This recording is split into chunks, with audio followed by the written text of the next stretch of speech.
오늘 말씀 본문의 배경은 이렇습니다.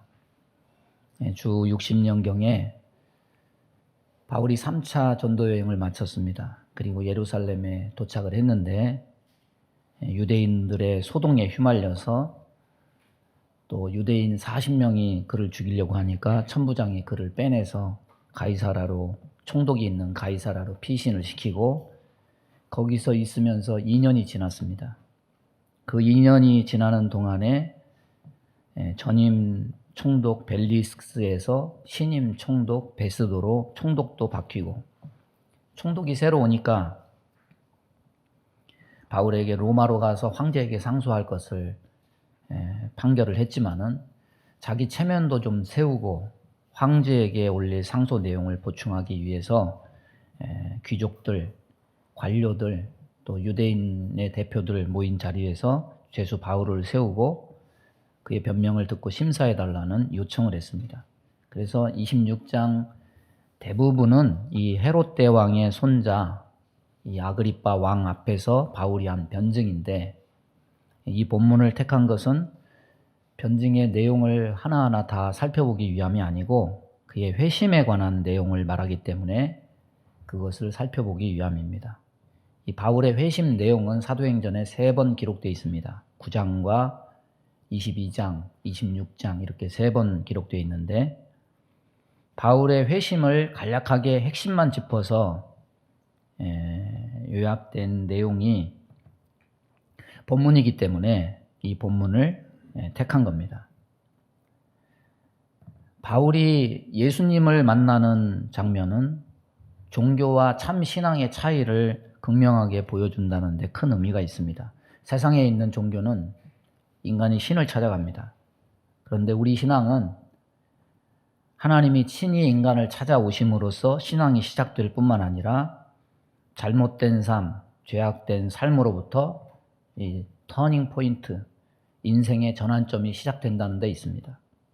그래서 성경 전체를 이 시각으로 보면 항상 하나님은 죄인들에게 먼저 찾아오시는 분으로 나타납니다. 에덴에서 범죄한 아담에게 아담아 내가 어디 있느냐 찾아오셨고, 족장들에게 시시때때로 찾아오시고, 이스라엘과 유다의 범죄가 가장 극에 달했을 때 두 왕국 모두에 한꺼번에 3명의 선지자를 보내서 하나님의 뜻을 전하시고, 또 종국에는 하나님의 아들을 이 땅에 육신을 입혀서 보내셔서 십자가에 죽게 하셔서 소망 없는 인간에게 소망의 길을 제시하십니다.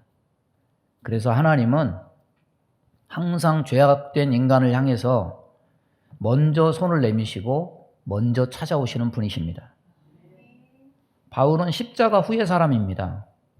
신의 아들이 십자가에서 다 해결하시고 하늘로 승천하셨으니까, 주님은 할 일 다 하셨으니까 그러면 이제 주님은 손 놓고 계시느냐? 그렇지 않다는 거죠. 여전히 다시 찾아오시고 계시다는 겁니다. 하나님의 특별한 터치가 필요한 사람에게 예수님은 또다시 친히 나타나셔서 그의 왜곡되고 잘못된 길을 바로잡고 인도하십니다. 그래서 진리는 내가 알아서 가는 길이 아니에요. 인간은 근본적으로 하나님 앞에 죄인일 뿐만 아니라 왜곡된 눈과 마음과 생각을 가지고 있어서 그냥 알아서 가도록 그냥 내버려 두면 저와 여러분은 생명길을 가지 않습니다. 사망의 음침한 골짜기로 들어서서 결국 사망에 이르고 맙니다. 그래서 하나님의 섭리, 하나님의 간섭, 하나님이 우리에게 나타나 주심이 없다면 우리에겐 소망이 없는 겁니다. 오늘 이 시간 바울이 그랬듯이 저와 여러분에게 성령께서 함께 하셔서 잘못된 길에서 바로 서고 바로 가고 바로 행하는 전환점이 되기를 바랍니다. 바울은 청년 때 예수 그리스도를 부인하고 교회를 짓밟는 데 앞장섰던 사람입니다. 자신의 행동에 대해서 양심의 가책을 받기는커녕 자부심을 느끼면서 저 나사렛 도당들을 다 잡아서 없애야 된다 생각하면서 살아갔습니다. 그래서 오늘 본문은 그렇게 살던 청년 바울이 언제 어떻게 주님의 부르심을 받았는가 보여줍니다. 왕이여 정오가 되어서 길에서 보니 하늘로부터 해보다 더 밝은 빛이 나와 내 동행들을 둘러 비추는지라. 우리가 다 땅에 엎드러짐에 내가 소리를 들으니 히브리 말로 이르되 사울아 사울아 내가 어찌하여 나를 박해하느냐. 가시체를 뒷발질하기가 내게 고생이니라. 바울은 나사렛 예수를 따르는 무리들이 이단이라는 확신을 가지고 잡아 가두고 죽이는데 열심을 냈습니다. 초대교회 집사 중에 한 사람이 스데반입니다. 스데반이 설교를 합니다. 사람들이 이를 부득부득하고 그를 죽일 때 그 가편 투표에 찬성하고 돌 던지는 이들의 옷을 옆에서 맡아서 스데반이 돌에 맞아 죽어가는 것을 본 사람이 바울입니다. 그걸 보면서 불쌍하다 여기지 않고 저 죽어 마땅하다 이렇게 생각했던 사람입니다. 심지어 예루살렘으로부터 200km 이상 떨어진 다메섹까지 그리스도인들을 잡으러 갔습니다. 다른 나라에까지 간 거죠. 그것도 자기는 바리새파고 성전의 제사장들은 사두개파입니다. 신학이 달라요. 바리새파는 부활을 믿습니다. 사두개파는 현실적인 사람들이에요. 부활을 믿지 않아요. 천사도 믿지 않아요. 바리새파는 회당을 중심으로 민중파예요. 성전에 있는 제사장들은 성전을 중심으로 기득권을 가진 귀족과 같은 사람들이에요. 서로 정치적인 것도 맞지 않고 서로 신학도 맞지 않습니다. 그런데 대적 관계에 있는 대제사장에게 가서 체포할 수 있는 권한, 체포영장을 받아서 200km 이상 떨어진 다메섹까지 누가 시키지도 않았는데 이런 열심을 가지고 예수 믿는 사람들 핍박하면서 그렇게 다녔습니다. 그런데 그리로 가던 길 위에서 부활하신 예수님이 그에게 나타나셨습니다. 이 회심 사건을 다루는 장이 9장, 22장, 26장인데 다른 곳에는 어떤 말만 있냐면 사울아 사울아 내가 어찌하여 나를 핍박하느냐 박해하느냐 이것만 있는데 여기에 처음 나오는 표현이 있습니다. 그게 뭐냐면 따라서 해보겠습니다. 가시체를 뒷발질하기가 내게 고생이니라. 가시체를 뒷발질한다. 이 세 번째 회심 사건을 세 번째 기록하고 있는 중에 처음 나온 표현이에요. 이 말은 그리스 고전 문학에 가끔 사용되던 표현이라고 합니다. 이 가시체라는 거는 끝부분에 뼈 조각이나 쇠 조각을 붙여서 소를 몰 때 막대기로 사용하는데 이 말을 안 들으면 그걸로 치는 거예요. 그래서 막대기로 쳐서 소를 통제하기 위해서 그 끝에다가 뾰족한 것을 달아서 말을 듣게 하는 겁니다. 근데 소가 그렇다고 항상 말을 듣는 건 아니에요. 오히려 뒷발질하면서 반항할 때가 있습니다. 그렇게 되면 어떻게 되겠습니까? 매를 더 버는 거죠. 고통이 더 커지기만 하는 거죠. 그래서 가시체를 뒷발질하기가 내게 고생이다. 이 말의 뜻은 반항해봐야 아무런 이득도 없고 너만 더 손해다. 상처만 더 받는다. 인생만 더 파탄난다. 이런 의미가 담겨져 있는 겁니다. 예수님을 만난 바울이 예수님 만난 것도 충격인데 자기가 한 행위에 대해서 이렇게 말하는 것도 엄청난 충격이에요. 자기는 잘한다고 한 거예요. 하나님 앞에 그게 자기의 의로움이었습니다. 이것이 자기는 옳다고 생각했습니다. 자신의 종교를 향한 열정이라고 생각을 했습니다. 그런데 완전히 빗나갔어요. 그것은 그리스도의 부활의 복음을 통해서 새 일을 하시는 하나님을 들이받는 미련한 짓이었어요. 쓸데없는 헛고생이었습니다. 자기가 그토록 부정하고 반대했던 예수가 하나님이 약속하신 메시아였다는 것도 충격이지만 자기가 그동안 박해한 대상들이 나사렛 이단이 아니라 예수 그리스도였다. 성자 하나님이었다. 엄청난 충격이에요. 여기에 엄청난 극명한 시각차가 있습니다. 저쪽이 틀린 줄 알았는데 사실은 내가 틀렸어요. 저쪽이 괴수인 줄 알았는데 사실은 자기가 괴수였습니다. 이건 그냥 내가 옳아 그런 정도만 피력한 게 아니고 그걸 넘어서서 예수 믿는 사람들 잡아 죽이기까지 했으니까 이건 옳고 그름을 넘어서 살인자까지 된 셈입니다.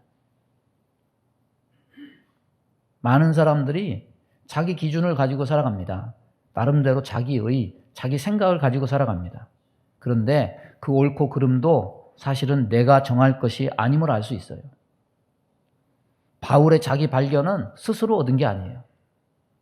주님을 만나서 주님이 말씀해 주심으로 말미암아 그제서야 하나님 앞에 자기 모습이 제대로 보이기 시작한 것을 보면 우리는 대부분 자기를 모르면서 살아가는 셈입니다. 아니, 어떻게 보면 큰 착각을 하면서 사는지도 모릅니다. 내가 나를 못 봐요. 여러분 얼굴에 뭐 묻으면 남이 지적해 주지 여러분이 스스로 압니까? 하나님만이 나를 볼 수 있고 판단하실 수 있습니다. 자기 발견은 고행이나 번민을 통해서 얻어지지 않아요.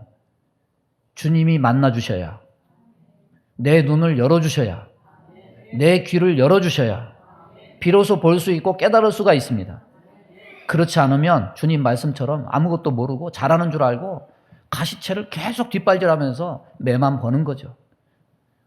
고행을 자처하는 미련한 삶을 살 수밖에 없는 겁니다. 잠언 6장 6절에 게으른 자여 개미에게 가서 그가 하는 것을 보고 지혜를 얻으라. 이 성경은 열심 있는 삶에 대해서 장려합니다.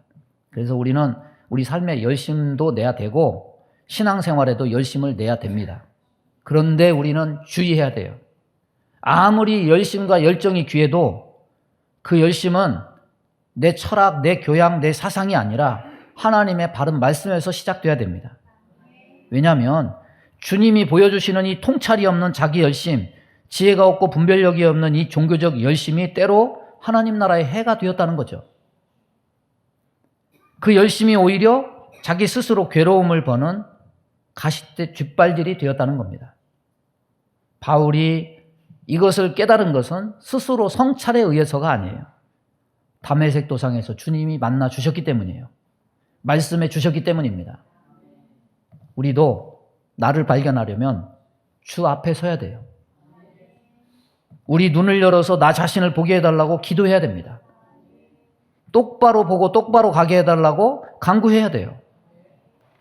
주님이 바울을 만나주시 않으셨더라면 아마도 바울은 그냥 예수쟁이 잡으러 다니는 평생 가시대 뒷발질하는 헛된 인생 살다가 헛되이 사라졌을 겁니다. 여러분, 신앙생활 열심히 하다 보면은 의에 대한 부분, 옳음에 대한 부분이 우리 생각과 마음을 점령하게 될 때가 있습니다. 그런데 옳음과 의를 주장하는 것도 때로 조심해야 돼요. 내가 옳아 이런 입장만 고수하다 보면은 주님만이 옳아 이 부분을 놓치기 쉽습니다. 나는 옳음의 기준이 아니고 주님이 옳음의 기준입니다. 이 사실 붙잡지 않으면 우리는 자기 의에 사로잡혀서 살게 되는 거예요. 그래서 신앙생활 오래 할수록 목사, 장로, 권사, 집사, 직분자가 될수록 이런 사실이 퇴색되고 자기 의만 굳어져가는 이런 순간들 조심해야 돼요. 의의 문제는 다른 답변이 필요가 없어요. 옳음의 문제는 다른 답변이 필요가 없어요. 뭐만 얘기하면 되느냐? 따라서 보겠습니다. 하나님만 옳으시다. 하나님만 옳으시다. 이게 결론입니다. 우리를 본성상 죄인이라고 하는 것은 우리는 태생적으로 의롭지 않을 뿐 아니라 많은 부분 삐뚤어지고 왜곡되어 있거나 편중되어 있어요. 그렇기 때문에 이 점을 스스로 의식하면서 살지 않으면 안 됩니다. 그렇지 않으면 죄인으로 서는 게 아니라 예수님 만나기 전 이 가시대 뒷발질하는 자칭 의인 바울의 모습으로 서게 되는 거예요. 날마다 주 앞에 주의 말씀의 거울로 나를 비춰달라고 하나님께 간구하시기 바랍니다. 자신을 보기 바랍니다. 그래서 이런 터닝 포인트, 전환점을 가지고 살아야 돼요.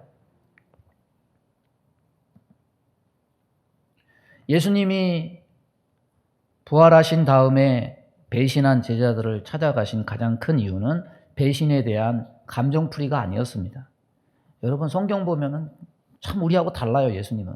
우리는 섭섭하다. 너 그럴 수 있느냐? 이 배신자, 나쁜 놈아. 뭐 이런 얘기 할 것 같은데 주님은 전혀 그런 얘기 안 하셔요. 어떤 얘기만 하시느냐? 내 양을 치라. 내 양을 먹이라. 왜 만나셨느냐? 사명을 주시려고 만난 거예요. 너희를 사람을 낚는 어부가 되게 하리라. 그 처음 부르심의 목적을 절대로 퇴색하지 않고 그대로 그들에게 적용하고 있는 겁니다. 바울을 찾아오신 이유도 같습니다. 틀림으로 규정된 그의 지난 날만 책망하러 오심이 본 목적이 아니에요. 네가 왜 나를 핍박하느냐? 너 그럴 수 있느냐? 이 얘기가 본심이 아니에요. 초자연적인 사건 일어난 거 설명하기 위해서 그걸 말하는 것도 아닙니다. 여기의 핵심은 뭐냐? 바울을 향한 부르심이에요. 그래서 앞에 두 간증에 비해서 이 간증은 바울이 사명을 받은 데 초점이 맞춰져 있어요. 누구십니까? 물으니까 내가 박해하는 예수다. 너무 두려워가지고 땅에 엎드러져 있는데 주님이 뭐라고 얘기하느냐? 일어나 너의 발로 서라.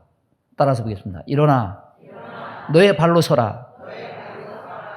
일어나 너의 발로 서라. 이 말은요, 구약에서 하나님이 선지자들을 부르실 때 하는 말씀입니다. 특별히 에스겔을 부르실 때 똑같이 얘기하셔요.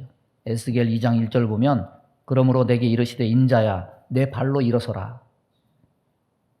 하나님 말씀을 듣기 위한 준비로 엎어져 있지 말고 일어나 들으라는 건데, 이거는 그냥 말을 경청하라, 내 말을 자세히 들으라, 이런 의미가 아니고 하나님이 에스겔에게 사명을 주시는 거예요. 그래서 여기서도 마찬가지입니다. 예수님이 바울에게 사명을 주시고 계시다. 모든 신자는요, 하나님 앞에 소명도 받고 사명도 받는 겁니다. 소명, 부르심, 콜링이죠. 사명, 이게 미션이라고 그러죠. 삶에서 이루어야 될 목적. 소명은 반드시 사명을 동반해요. 부르셨는데 사명 안 주시는 경우는 없습니다. 소명은 일반적인 거고 사명은 개별적인 거예요. 남자가 군대 가면 소명이고 군대 가서 보직을 받으면 사명이 되는 셈입니다. 바울에게 주신 사명이 뭡니까? 16절에 나오는 것처럼 성자 하나님을 본 일과 앞으로 예수님께서 바울에게 나타나 보이시고 명하실 환상을 증언하는 증인이 되라. 우리 한국교회 초기에 복음을 전할 때 뭘 많이 외쳤습니까? 예수천당 불신지옥, 이거 많이 외쳤어요. 틀린 말 아니죠?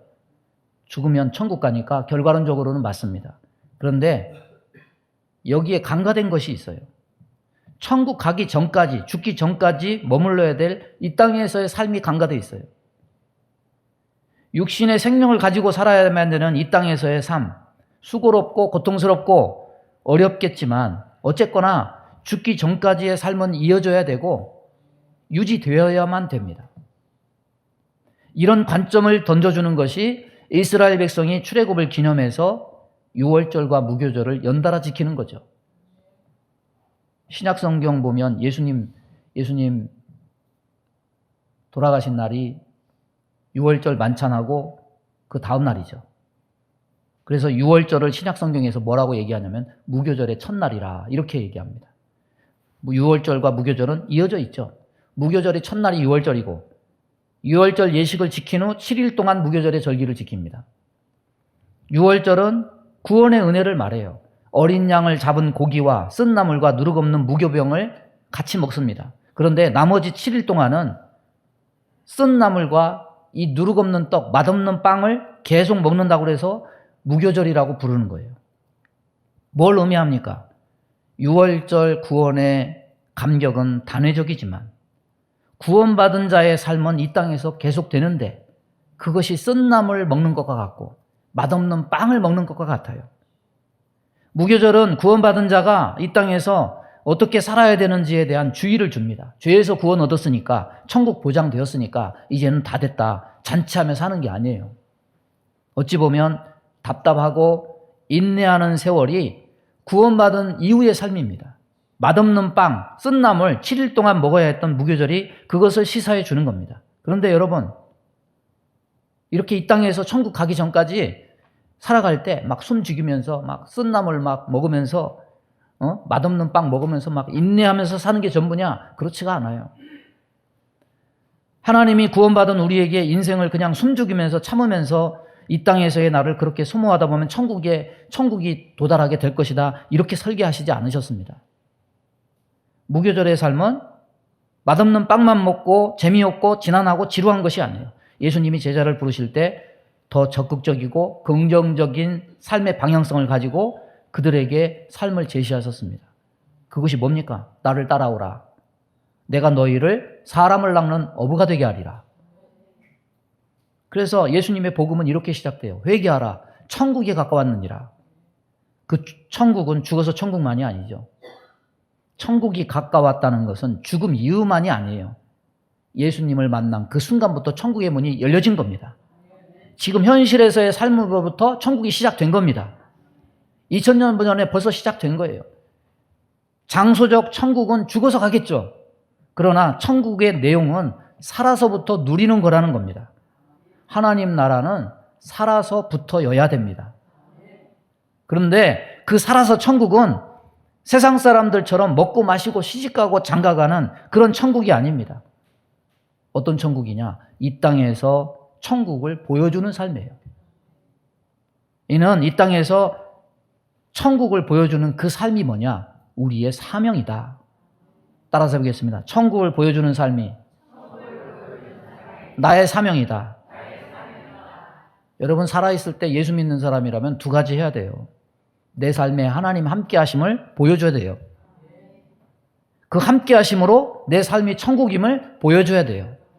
이게 사명이에요. 이게 우리가 이 땅에서 살아가야 될 무교절의 삶이고 적극적인 사명입니다. 예수 믿고 이런 터닝 포인트, 전환점이 없으면 그 사람의 삶에는 예수 믿은 이후의 삶에 목적을 잃은 무교절의 삶이 상실된 거죠. 그 증거가 어디 있습니까? 데살로니가 교회에 있습니다. 일부 성도들이 예수님 재림 임박했다. 다 일상을 놔버리고 무의도식하면서 그렇게 사는 것을 보고 바울이 호되게 책망하죠. 이 땅에서 천국을 보여주는 삶이 사명이라면 그렇게 놓고 보면 사명이라는 것은 바울만 사명이 아니고 목사, 선교사만 사명이 아니에요. 예수 믿는 우리 모두에게는 다 사명이 있는 겁니다. 우리를 부르셔서 하나님 자녀로 삼아주시고 그리스도의 제자로 만들어주시는 목적은 단순히 예수 믿고 죽어서 천국만이 아니라 이 땅에서 사는 동안에 하나님 나라는 이런 거야. 예수 믿는 삶은 이런 거야. 보여주는 사명도 있는 거예요. 이 땅에 살면서 사람들이 가장 많이 하는 기본적인 철학적 질문이 있습니다. 인간은 왜 사는가? 나는 왜 살지? 가끔 이런 생각 하잖아요. 그냥 철학적 질문으로 따지면 여기에는 정답이 없습니다. 다 나름대로 결론을 내기 때문에. 다 저마다 연구하고 생각해서 경험을 통해서 나름대로 그런 인생의 철학적인 생각들을 토해냅니다. 그런데 우리 믿는 사람들은 이걸 가지고 이러쿵저러쿵 골몰할 필요가 없어요. 우리에겐 서로 다른 결론도 있을 수 없어요. 정답이 똑같습니다. 하나님이 지금 나를 안 죽게 하시고 천국 안 데려가시고 살려두신 것은 이 땅의 사명이 있기 때문이다. 우리 모두 다 이렇게 대답합니다. 바울의 이전 삶은 몰라도 예수님 만난 후의 삶은 이런 삶의 목적, 사명에 대한 목적이 정말 분명하고 선명했어요. 여러분, 우리가 입버릇처럼 말하는 하나님 영광에 대해서 조심해서 말해야 될 부분이 있어요. 사람들이 나름대로 하나님께 영광 돌리는 삶에 대해서 어디에다 기준을 두냐면 자기 삶의 기준을 둬요. 공부를 잘해서 하나님께 영광, 취업이 잘 돼서 하나님께 영광, 성공을 해서 하나님께 영광. 전부 어디에 하나님의 영광을 전목하냐면 사명에 접목하는 게 아니라 자신의 삶의 성취나 성공의 결과를 두고 하나님의 영광을 접목하는데, 여러분 넓은 의미에서 보면 하나님 영광 돌리는 게 맞겠죠. 그런데 본질적인 하나님 영광과는 거리가 먼 거예요. 넓은 의미에서 사람이 세상에서 사람답게 사는 것 또한 하나님의 영광을 선포하는 것이겠지만, 그런 정도의 하나님의 영광은 자연 만물도 하고 모든 생명체도 하고 있는 거예요. 일반적인 겁니다.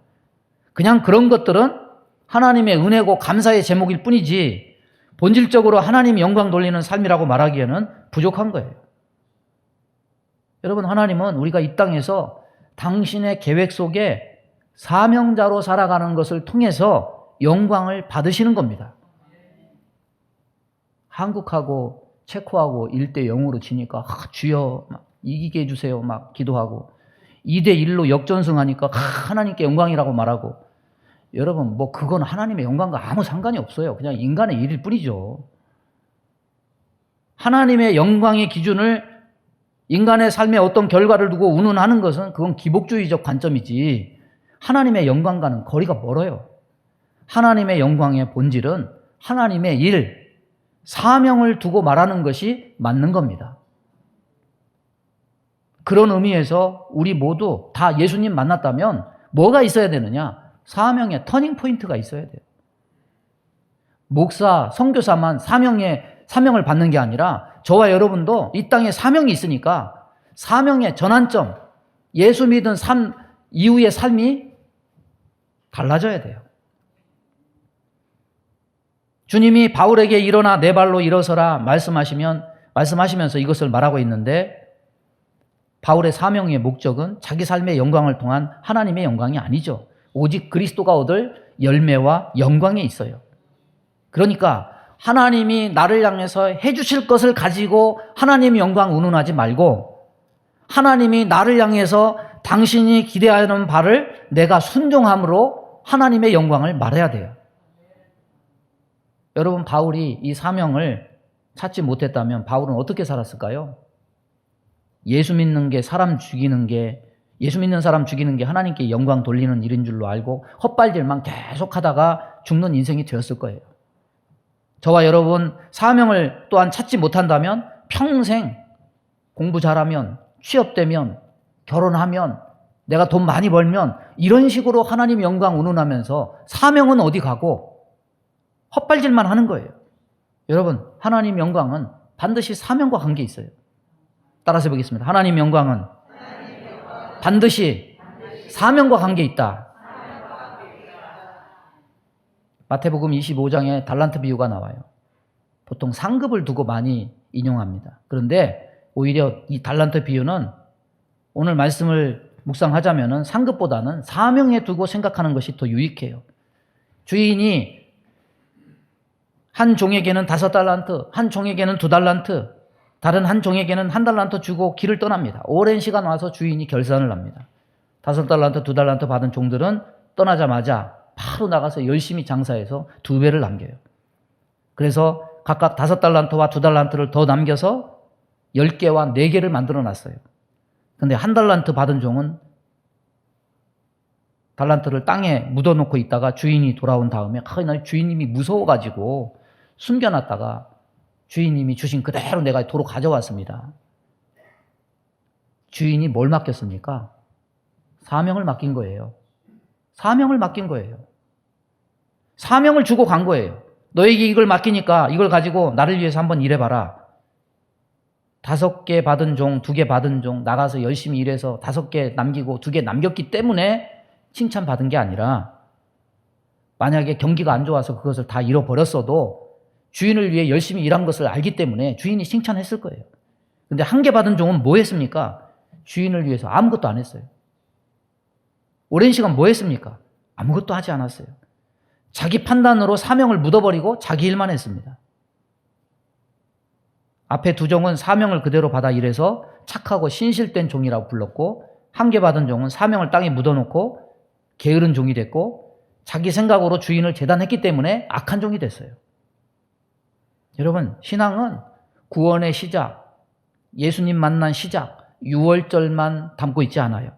예수 믿은 이후에 이 지난하고 지루하고 재미없고 답답한 무교절 같은 삶의 과정도 담고 있어요. 그 무교절은 그냥 목적 없이 기다리는 삶이 아니에요. 그 삶은, 무교절의 삶은 뭘로 채워져야 되느냐? 사명으로 채워져야 돼요. 우리의 삶은 사명으로 평가될 겁니다. 이것이 없다면 기복주의적 결과만 가지고 하나님 영광 운운하는 종교 생활에 젖어 살게 되는 겁니다. 그래서 우리는 예수님 만나서 자기를 발견했다면 이제는 사명을 발견하는 사명의 터닝 포인트가 있어야 됩니다. 말씀을 정리합니다. 구약의 대표적인 왜곡된 신앙이 기복주의입니다. 자기의 부유함과 평안을 자랑하는 거죠. 신약의 대표적인 왜곡된 신앙이 공로주의입니다. 자기의 의로움, 자기의 옳음과 의를 자랑하는 거죠. 여러분, 기복주의와 공로주의는 하나님 중심에서 나오는 주의가 아닙니다. 이거 전부 자기 중심에서 나오는 종교심이에요. 이 종교심은 하나님 중심을 따르지 않습니다. 하나님은 자신이 얻어야 될 부귀 영화와 영광에 이용하는 수단일 뿐이에요. 교회 안에 있으면서도 이 2가지 왜곡된 종교심에서 참 벗어나기가 어렵습니다. 신앙이 이 단계에 머물러 있다면 아직 터닝 포인트에 이르지 못한 거예요. 그러나 바울의 인생을 보면서 우리는 소망을 갖게 됩니다. 바울은 스스로 변화된 게 아닙니다. 예수님이 찾아오심으로 만나주심으로 전환되었습니다. 가시체를 뒷발질하고 있다는 주님 말씀이 없었다면 현재 모습을 발견하지 못했을 겁니다. 일어나 내 발로 서라 주님 명령을 듣지 못했다면 자신이 살아갈 이유와 목적 또한 발견치 못했을 거예요. 바울은 주님 만나고 자기 발견하고 주님 만나고 사명을 발견해서 하나님의 충성된 일꾼이 되었습니다. 자기를 발견하고 사명을 발견하고 그렇게 사명을 위해 사는 것이 없다면 기복주의와 공로주의에 빠져서 그냥 종교인으로서 교회 문지방만 밟고 지나가는 거예요. 저와 여러분을 주님이 찾아오시기를 바랍니다. 만나주시기를 바랍니다. 자기를 발견하게 되기 바랍니다. 자기 사명을 발견하게 되기 바랍니다. 그래서 종교생활 청산하고 하나님을 위한 신앙생활 잘하는 저와 여러분 되기를 주님의 이름으로 축원합니다.